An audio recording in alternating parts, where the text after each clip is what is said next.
Beredar video sejumlah penumpang mengamuk di Bandara Soekarno-Hatta, Jakarta. Video tersebut diunggah akun Instagram @fakta.indo Senin 20 Desember 2021. Terlihat dalam video dua petugas bandara dikerumuni sejumlah penumpang. Mereka berteriak pada petugas tersebut untuk bersikap sopan.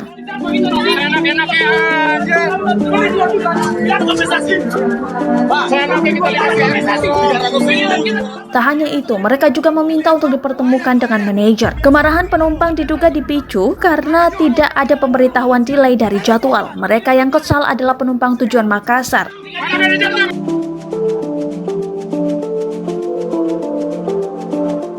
Kejadiannya terjadi pada Sabtu 18 Desember 2021 di gate D6.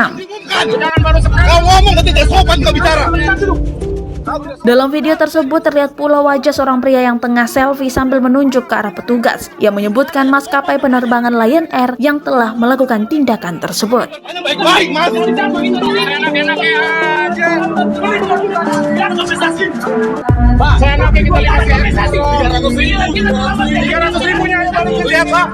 Layan, kebiasaan itu. Malah nyolot yang 10. Bicara sopan.